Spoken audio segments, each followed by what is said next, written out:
let's play a little buy, sell, or hold with our friend Jason Alwine. But before we start, I think we owe it to the people to ask a very important question. And that's, what in the world do we do with Christian McCaffrey? Jason, I'll kick it off with you. I mean, this is an asset. I mean, it's tough because we really don't know what's going on. Clearly, the 49ers aren't being totally truthful. But if you have him, you got to hold on to him. If he's acquirable, you got to buy him, right? Like, I mean, this is Christian McCaffrey. This is a guy that had over 2,000 all-purpose yards last year, scored over 20 touchdowns, has been like the fantasy football cheat code. You can very rarely acquire players like this in Dynasty. Just do it. Get him on your team if you can. If you are holding on to him, don't let him go. It's Christian McCaffrey. Yeah, 100%. I'd be willing to even buy if I'm a competitor. Like, I'll put a feeler out there. Like, this is an unacquirable asset before the season. And if I'm a competitor, I will throw a late first in the trash if it means a chance at an elite Christian McCaffrey season, or even just playoffs this season with Christian McCaffrey. So don't overthink it. Yeah, I think I'm on board, as much as I don't like it when the entire Dynasty Roundtable agrees. Christian McCaffrey is a unique player. I get it. He's 28 years old. The age apex for running backs is 27. But this is a guy that's going to be productive in this system for the next couple years. He's injured this year. You also have to throw in and consider the 49ers might be treating Christian McCaffrey much like the Chiefs have been treating Travis Kelce over the last couple of years. Like, Travis Kelce's snap share has gone down every year over the past 5 years. All these guys care about, like, they don't care about our fantasy teams. They just care about getting to the playoffs and winning Super Bowls. So if putting Christian McCaffrey on IR to get him right, they feel like Jordan Mason is going to be good enough. You know, Debo, they probably didn't anticipate Debo going on having a calf strain, but they probably feel like they're good enough to make the playoffs, and that's when they're going to want Christian McCaffrey healthy. So I agree with all of you. I think you're holding or buying if there's an opportunity. Let's go to, I knew I had to put this player on the list, and I know what Jason's going to say, but the next player on here is one of those elite tight ends that I love and that I'm going to go down with the ship on, give away my opinion. But Jason, how do you feel about Kyle Pitts? I am not going to lie. I'm starting to feel a little shaky in my tight end 1 overall 2024 prediction. Still feeling good in my outproducing Drake London prediction. But what I did not realize going into the season was how bad Kirk Cousins would look. I know that he kind of put it together there at that last drive against the Eagles, but he's still clearly not right. I know we're trending in the right direction. So I do think things will get better for this Falcons passing offense as a whole. And of course, with Kyle Pitts, I'm holding or buying him if I can get him for the right price. And in fact, I want to say this one thing while I have the opportunity to. Through 2 weeks, Kyle Pitts has more touchdowns than Sam Laporta, Trey McBride, Brock Bowers, Travis Kelce, Dalton Kincaid, Evan Ingram, David Njoku, Dalton Schultz, Jake Ferguson combined. Can't say that very often, so I just wanted to throw that in there. But when you look at the potential usage that's going to come Kyle Pitts' way, at least over the course of his career, it's just going to be remarkable. First off, TJ Hawkinson, an unbelievable tight end when Kirk Cousins was his quarterback, over 125 targets in back-to-back seasons. Tyler Higbee, if you want to kind of point to the Rams' offensive scheme, he's been at least usable. He had over 100 targets in 2022. He doesn't have half the athleticism that Kyle Pitts brings to the table at 6'6", 245 pounds, running that 4.4 40-yard dash. We saw the 1,000-yard season his rookie year when he had an actual quarterback with Matt Ryan. I think that things are trending in the right direction. And even so far this year, he's second in red zone targets. He's fifth in dominator rating, fifth in average cushion, fifth in target premium, first in quarterback rating per target, second in fantasy points per target, and still the tight end 7, which is not too shabby for this player. So I know that Kyle Pitts is still kind of disappointing, especially with kind of a dud against the Eagles, but he still had 4 targets. And still clearly involved in this offense, maybe not to the degree that I hoped he would, but I think that it will get better even from here. And anytime that you can acquire a 23-year-old tight end with this type of athleticism on this type of offense, I think that you've just got to do it. You got about like 3 days until you can't call Kyle Pitts a 23-year-old tight end anymore. So appreciate you rounding down the 23.9 because a hater like myself would have rounded it up to 24. Well, but that is the beauty of rhetoric. Absolutely. So look, I would love to say sell, but what is the market willing to pay right now? We've seen 2 duds coming off of all these question marks and all this hype and disappointment. Look, you're not getting market value for Kyle Pitts. It's super easy to go on Keep Trade Cut and say, oh, Kyle Pitts is worth a yada, yada, yada pick. And then getting that out of your league mates is a completely different question because no one right now wants to jump in that pool and take that risk, at least not for significant value. So it's an obvious hold if you're rostering Kyle Pitts. You simply have to hope for better days. The usage metrics are indeed concerning. Sub 90% route participation is the one that's the most concerning because that has the least to do with his quarterback. But a sub 14% target share, barely a 10% air yard share. But the Falcons' offense is coming to form. The role isn't there. It has the potential to come to fruition. But what worries me is Drake London caught a touchdown. He was getting usage. Darnell Mooney's clearly getting usage. One more week, really, before I think it's a curtain call. But 1 to 2 more weeks. It's definitely scary hours, but you can't sell. Because you're not going to sell low right now. The tight end landscape is too gross. But I can't buy. I don't know if I'll ever be able to buy because once the certainty is there, the value is going to be astronomical. Yeah. So you're basically SOL if you're not on Kyle Pitts. If you're on Kyle Pitts, it's like Jameson Williams at this point. Like if you're out, you're done probably. Like you missed the boat. So you got to be willing to just miss the boat with Kyle Pitts, in my opinion. Yeah, I think we need to give it a little bit more time with Kirk Cousins. Just starting to figure out the offense, recovering from a Achilles injury. I think Kirk Cousins has a lot more football ahead of him. But here's the world we live in, fellas. We live in the world where Isaiah Likely is the tight end 1 because of week 1. Brock Bowers, congratulations to anybody who took Brock Bowers in redraft. I did not see this coming. He's tight end 2. Then it goes George Kittle, Trey McBride, Hunter Henry, Mike Gesicki, and then Kyle Pitts as the tight end 7. Yes, Mike Gesicki because he caught a few passes against Kansas City. I don't even think he scored a touchdown. He's the tight end 6. This is where we are. Foster Moreau's the tight end 10 for crying out loud. And Foster Moreau scored 0 points in week 2. Kyle Pitts still has all the upside in the world in an offense that is going to need a little bit more time to gel. They're going to have some matchups against the Buccaneers, against the Saints in the division that could prove to be shootouts, given those, the weaponry that those two teams have. I just think Kyle Pitts, maybe I'm just crazy and stubborn. It's very possible, but I look at the athletic profile of somebody like Kyle Pitts and I compare him to anybody on that team. And I love Darnell Mooney more than anybody else. And Drake London, I think, is a fine football player. But if the Falcons go another year with a new offensive coordinator that's coming from the Sean McVay tree, that is probably looking for a head coaching job, and they don't use Kyle Pitts, I'm sorry. They're fucking crazy. Like that, I'll go like that. To me, it just doesn't make any sense. And there's got to be a disconnect between the organization and whoever it is that they're putting in charge of utilizing skill sets and players. Anyway, go ahead, Matt. Might I offer an explanation? What?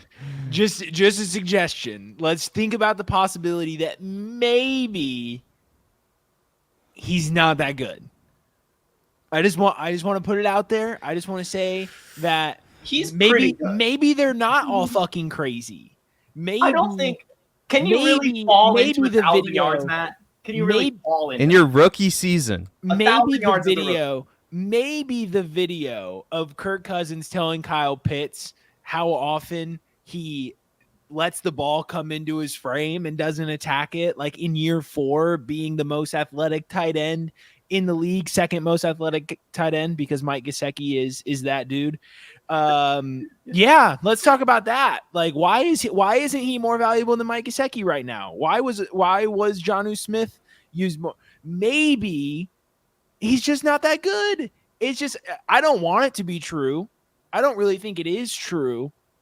But at a certain point, if it walks like a duck and it quacks like a duck, it's a fucking duck. Yeah, maybe. I mean, right now he's 67th overall according to Keep Trade Guide. Granted, this is not tight end premium, but I mean, even if it were tight end premium, I mean, could you get him for Rome, Odunze, or Kyron Williams? I mean, Kyron Williams for Kyle Pitts seems like a trap that I would fall into. I don't know about you all, but I would fall into that trap so many times. Yeah. Well, Matt, would you take Kyron Williams or Kyle Pitts? This is like, who do I hate? Who do I hate more, Kyron Williams or Kyle Pitts for Matt Babbitt? Like, it wouldn't be if I had Kyron Williams in the trade block, and the only thing I would ever, like, my league mates were like, the only thing you're ever gonna trade Kyron Williams away for is Kyle Pitts, and you gotta do it right now. I would just do it. It's not who I would want to sell for Kyron Williams, but I would take Kyle Pitts. I think Kyle Pitts is gonna be fine, but I just want to say, like, we could only, as fantasy football players, cling to our priors for so long. Like, it's just derangement syndrome to sit there and be like, these 4 offensive coordinators all trying to move along in their career, they're the ones that are wrong, not me. Yeah, they are wrong. They are. Yeah. Anyway. I will say, it is possible this hamstring injury picked up in week 1 is more serious than it was led on. Like, he could be playing at like 85% Kyle Pitts right now, which would suggest the less than 90% route participation. Maybe. Yeah. I just know when he goes for 100 yards and 2 touchdowns, there will be nobody victory lapping harder than Jason and myself. Like that. if and when that happens, we will be very happy people. All right, let's move on to another polarizing player. Jamar Chase, Jason, he threw his helmet down.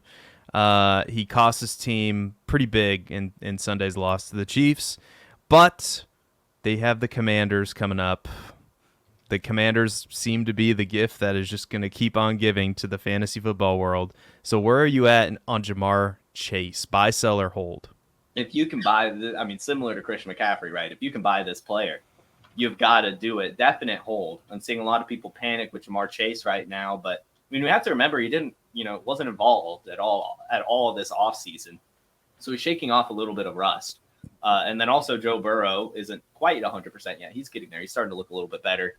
But this Bengals offense is going to get better as well. I mean, we just saw them put up a great fight against the Kansas City Chiefs. Jamar Chase is going to be Jamar Chase eventually. I don't have to go into metrics. I mean, get the dude if you can get him. Mr. Babbage?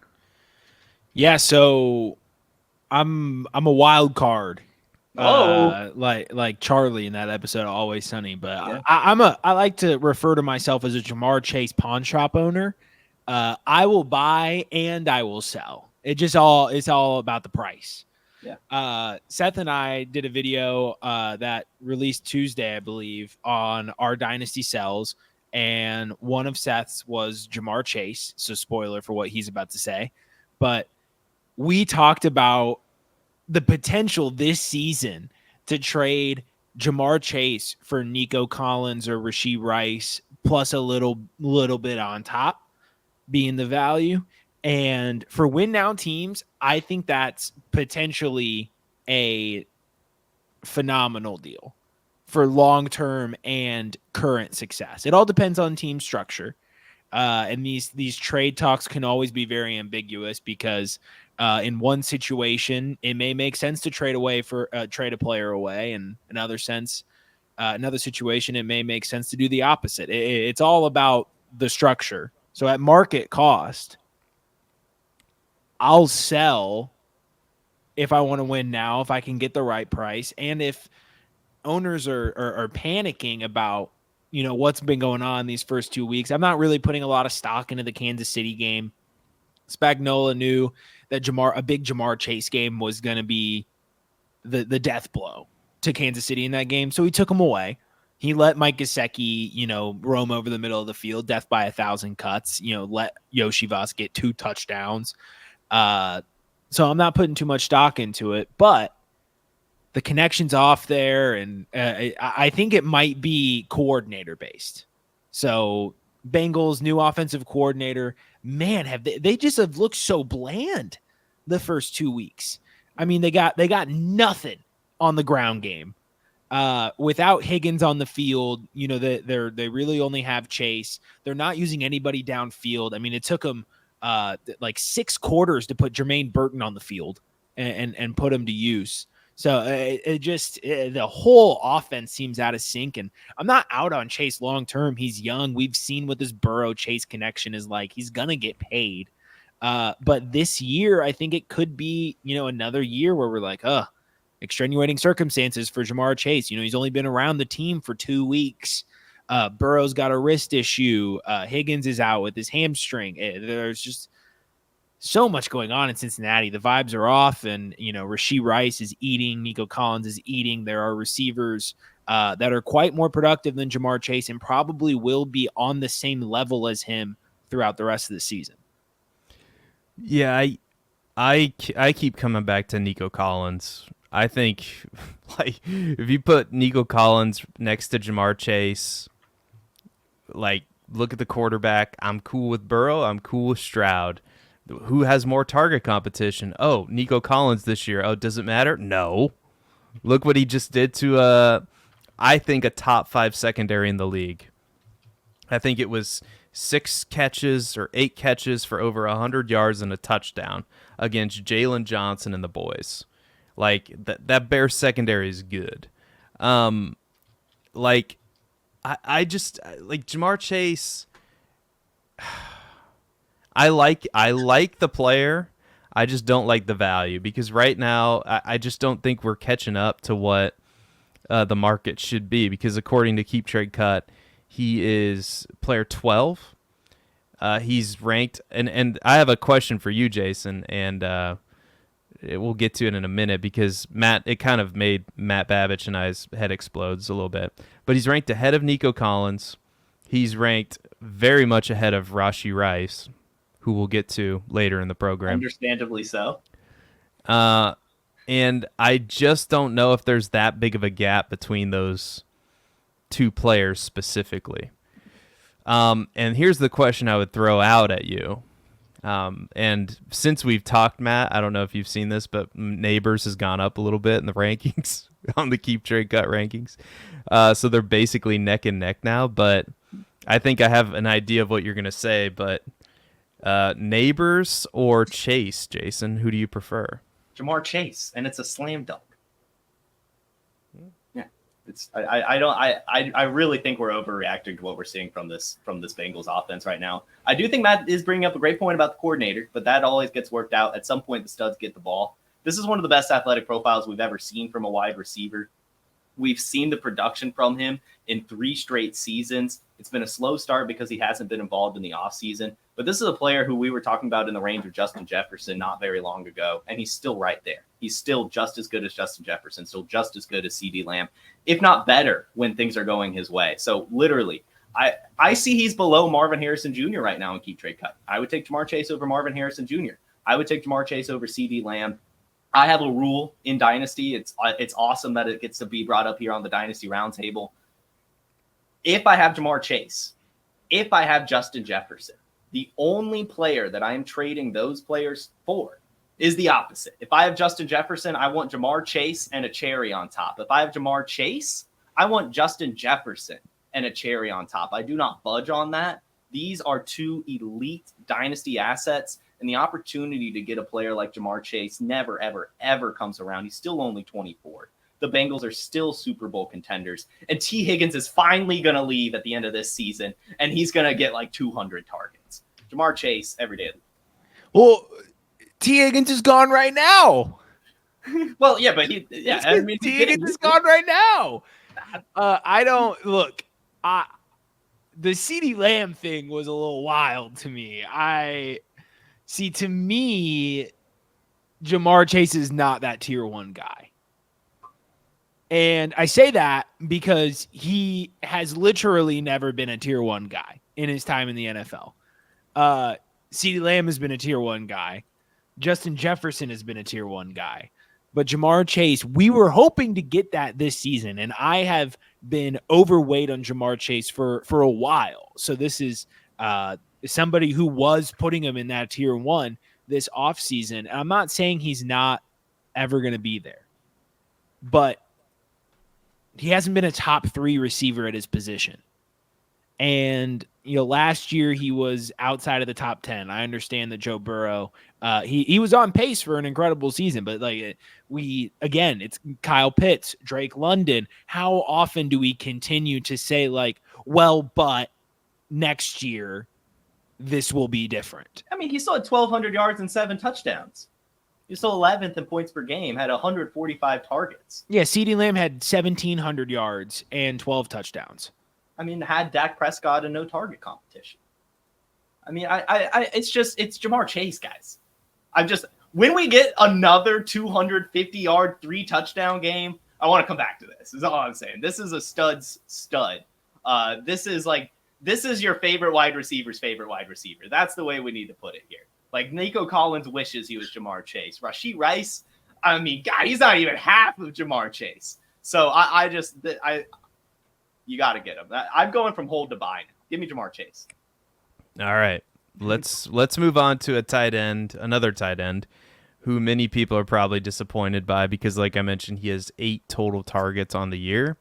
What are we doing with Sam Laporta, Jason? It's a hold, but for the purpose of entertainment, we'll say sell, but only in the regards of a tier down.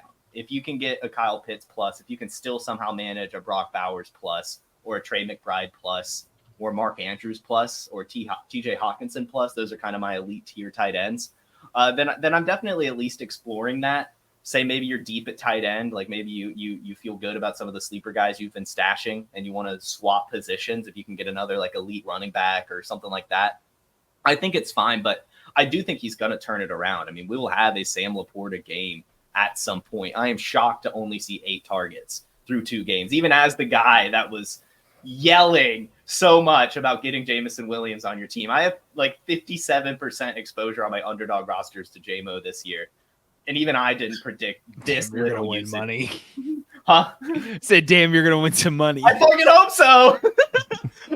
But Sam Laporta is going to get his usage at some point. And he's still one of those best tight ends. Again, this is why there was a little bit of an argument of a concern for Sam Laporta almost, as we had such a great rookie season from Kyle Pitts and then a dud year too. I mean, that was definitely still on the menu here, but I think he'll turn it around. I mean, this is still the Lions offense. And if you can get, the only way I'm selling it is if I'm getting either another elite tight end with a cherry on top or just an elite other position if you're ready to swap. But it's Sam Laporta still. Yeah, like I would tear down to maybe, I don't know, like before the season, I would say something like Evan Ingram, but there's his situation is a lot more ambiguous than it used to be. Like David Njoku's injured, maybe like a TJ Hawkinson. If you have like a Hunter Henry to be a fill-in, like I would love looking at that right now. So if you can figure out a way for it to be viable, I think a tear down is really the only option. Like you don't want to, I don't think you're going to look back at the end of the season and say like, oh, I would have been better off just streaming some Joe Schmo or like starting Hunter Henry every week rather than Sam Laporta. Like it's only 2 weeks. This will get corrected. Like Jameson Williams is at a 25% target share and Laporta's at a 9. Like neither of those two numbers are going to settle there. I'm not sure what Amon-Ra's is at the top of my head. Like it'll even out a little bit. So yeah, I'm mostly holding. Yeah, I'll just play the pawnbroker with Sam Laporta, the Matt Babbage pawnbroker. If somebody wants to come with me with a good offer that is going to help my team win now, if I'm a win now team, and I have teams where I'm a win now team with Sam Laporta, then I'm definitely listening to offers, but I'm probably a hold. I want to see what's going to happen in this Detroit Lions offense, because I have to believe that at some point, the numbers are going to revert back to the mean, and Sam Laporta is going to get targeted more than Jameson Williams in this offense. It's why, this is where in fantasy football you kind of have to make a decision. Like, Jason, you were pro Sam or pro Jameson Williams, so you kind of had to be anti somebody in this offense, and I would assume that person was Sam Laporta. It was kind of all three. Yeah. To my detriment. We'll see. Yeah, I'm on Ross St. Brown's amazing, but if Sam Laporta is good, and I think he's good, it's going to come back. There were always concerns about him entering the season because he had so many touchdowns. He had 10 touchdowns, and it's this offense is so good with that offensive line. I still think he could get double-digit touchdowns this season, but I doubt it. So because that's the case, I think Sam Laporta is mostly a hold, and I'm listening to offers if somebody wants to, like you said, give me a tight end, another tight end plus. Like if somebody wants to give me a Kyle Pitts plus, I'd listen to that because I'm a degenerate Kyle Pitts fan. That's just one example. But let's move on to a running back who I really liked entering the season, but now some people are freaking out about Rachaad White. So Jason, what are we doing with Rachaad White in Dynasty? I'm going right back to the hold here. I guess we could take Matt's pawn shop, kind of analogy there. That was a good analogy. That was really a good analogy by you. That was very nice. Thank you. Because I don't think anyone's buying him right now. And I'm not sure what I would give up. But I also see on Keep Trade Cut, he's the Dynasty running back 20. And that was a huge difference from where we were heading into the season. So, I mean, that's probably a value, but you have to be concerned of what you're seeing from Bucky Irving. I mean, 18 touches through 2 weeks. That's a lot. Rachaad White picking up an injury. That's pretty bad. Only averaging 2 yards a carry. That's pretty bad. So I think you at least have to be a little concerned, but I also just think his value is at a very weird point to where I'm not I really don't. I mean, if you could swap him for Brian Robinson, does that even feel good? I don't know. And I like Brian Robinson. I don't know. Maybe I feel like if you're selling Rachaad White, it's got to be like one of those player take trades. Like you've decided you're done with Rachaad White, and there's you're a huge Trey Benson fan. Just shoot for the moon, take Rachaad White, get like Trey Benson in a second or something. I don't know. But you basically, I think if you're selling him, you've got to flag plant some other running back and just tear down and hope you're right. Otherwise, just hold on to this guy. Yeah, I'll buy. I don't really care if he's not an elite rusher, and I don't really care if he has a backfield partner to spell him a little bit more often, because you know what Bucky Irving's not really going to do? Carve into Rachaad White's target share.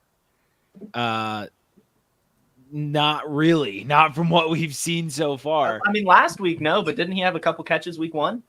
Yeah, he had 3 targets, but Rachaad White had 6 targets and 6 receptions. So, I don't think if Bucky Irving's involved in the passing game, it's probably a situation where both of them are involved in the passing game, or Rachaad White's hurt. Mm-hmm. So if he's going to take some low, volume carries away from Rachaad White, he's probably not going to get a lot of goal line work. There's going to be better days ahead. He was RB16 against Washington, 16.6 fantasy points. Detroit, he picked up that injury, and it was a weird game script game. So he's not a 2 yard per carry kind of guy. We know he's not that bad, but we also know he's not an elite rusher. But through 2 games, even, with picking up that injury, 63% opportunity share, a 14% target share, and he's still, an elite pass catcher. So I'm willing to buy. You mentioned Brian Robinson. I do think that feels good because I'm just a big Brian Robinson proponent, but I'll buy the profile and fade, the people freaking out and calling him dust, after 2 weeks. Yeah, I'm a little bit concerned just because, it is yards a carry, and Bucky Irving is averaging 5.3 yards per carry, including he's 20th in true yards per carry. And he's also getting on the field a fair amount, 32% snap share right now, which he's eating into Rashad White's volume a little bit. But what I keep coming back to is I can't imagine the Buccaneers in critical situations are going to trust a rookie running back in pass protection. So that is probably why Rashad White is going to get targeted still a really good amount. And we always knew Rashad White wasn't an elite efficiency runner. Like he's never going to average 5 yards a carry. But what he is going to do is he's going to catch passes, and in PPR leagues, especially, Rashad White was somebody that I was looking to target, and I think better days are ahead for him. I really do. But I am a little bit concerned because I do think Bucky Irving can eat into his volume a little bit. That it's going to take away the upside. So I say all that to say I'm probably a hold too. So I'm just waiting because I do like this Buccaneers offense quite a bit, and I just think it hasn't really shook out Rashad White's way just yet. We have a couple more players to talk about. Then we're going to get into some sells and maybe get to one or two of your questions. I know we've been trying to respond to as many as we can in the chat as they're coming up. But Michael Pittman is the next player on our list, Jason. What are you doing with Michael Pittman? Because I think we're going to agree here. I think you've got to move on from Michael Pittman, really. It just seems he's not a match with this quarterback. You can have a 30% target share. You can be running all the routes. But to only bring in 7 of his 15 targets, to have 12 fantasy points through 2 weeks, to see Alec Pierce looking as good as he is, to see Adonai Mitchell be missed by just a couple yards on a few overthrows, to see Josh Downs, coming back this week. I would rather just look elsewhere. I like Michael Pittman, but it really he's just not the wide receiver for his quarterback. Anthony Richardson, he could throw him all the targets in the world, but they're going to be most of the time inaccurate and, not really that high of value targets either. He might catch a touchdown here or there, but for the most part, these are just some outbreaking routes, maybe some stuff over the middle for a few yards. I think you've got to be out on this player, unfortunately. Yeah, in our sell video on Tuesday, Seth and I both agreed on a sell here, so you can see my full opinion on that video. Go check it out, give it a like. But like Jason said, you got guys like Alec Pierce, Ashton Doolin, Adonai Mitchell being schemed, schemed downfield looks. They're producing. Pittman 0 targets, 20 yards downfield, 0 red zone targets. The situation's pretty bleak for him right now, and Anthony Richardson just can't really support all these pass catchers. So it's a pretty clear sell at his value. Agreed. You can get a running back that can really help you right now, like a Joe Mixon or a J.K. Dobbins plus, Brian Robinson maybe. That's literally where we're at with him. Maybe you could tier up, maybe go get Chris Godwin, maybe throw a little something on the Michael Pittman side and go get Chris Godwin, who looks to be flourishing in the Buccaneers offense. Or maybe you can go get Josh Jacobs, add something to the Michael Pittman side. Like, this is just using keep, trade, cut, but those are probably some deals you can make. So, yeah, I am on the sell side with Michael Pittman. It just doesn't look like him and Anthony Richardson. He had Gardner Minshew before, who was, let's throw with anticipation, shorter routes over the middle. That's not Anthony Richardson's game. So, agree. And last but not least, Jason, you put this one on the list. I think we've answered this one already, but we can spend as much time as you want on Jameson Williams. I guess I just want to say, if you have him, keep holding on to this, man. Imagine last week you were able to swap Michael Pittman for Jameson Williams. A couple weeks ago, you were able to swap Christian Watson for Jameson Williams. I'm not sure how much higher he can go, but this just seems to me like an asset that you just don't want to get rid of at all. He's a very high or a very important part of this offense. He's getting great usage. He's having great production. He's doing it all over the field. He's got an incredible athletic profile. I just wanted to put it out there. Just keep holding on to this guy. Enjoy the ride. Jameson Williams season, baby. I'm going to break your mind a little bit, Jason. Okay. Would you accept Kyle Pitts in exchange for Jameson Williams? You can't do this to me. Well, I will hopefully never be confronted with that question, as generally I have both Kyle Pitts and Jameson Williams. Okay. I would say, and this is crazy coming from my mouth right now, I might want Kyle Pitts plus for Jameson Williams.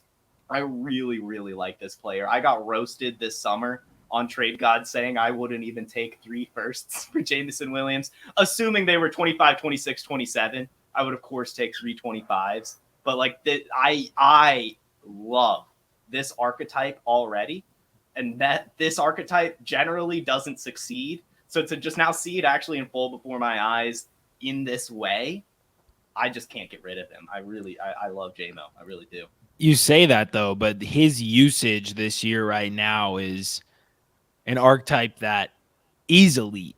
Like if Jameson Williams is this version of Jameson Williams throughout the year, I'm going to make the case for buying him.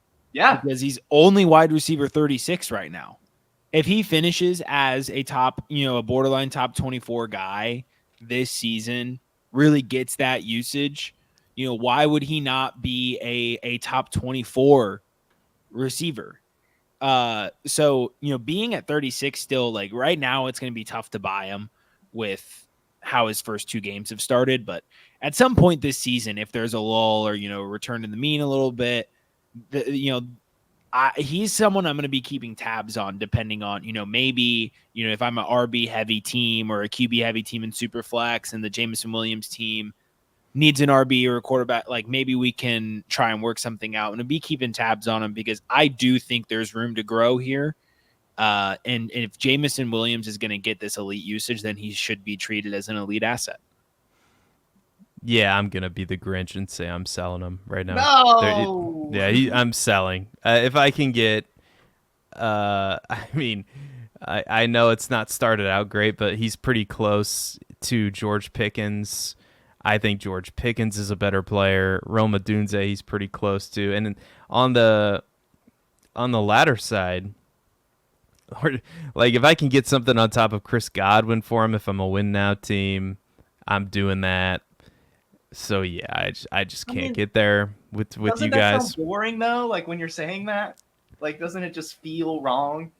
I know it like makes sense points wise, but like when you're setting, you got to take into account the sexy factor that Jameson Williams brings to your roster. Oh, he's the ultimate. Like if you have him, you're super happy. I'm not saying you're not, and he's the ultimate guy to just throw in your flex and see what happens. Like who cares? 3 points, 25 points. It could, it could all happen. Who knows? But from a practicality standpoint, I must stand by my principles of Dynasty. Which, yes, Jason, is sometimes boring. And this is me being a boring, stupid McStupid pants and telling everybody, no, hold on. I know you like the sexy, flashy player over here who looks great, but sometimes you have to be responsible and cash out while you have to leave the casino while you still have money in your pocket. And that's, I believe, where we're at with Jameson Williams right now. But, hey, I could be wrong.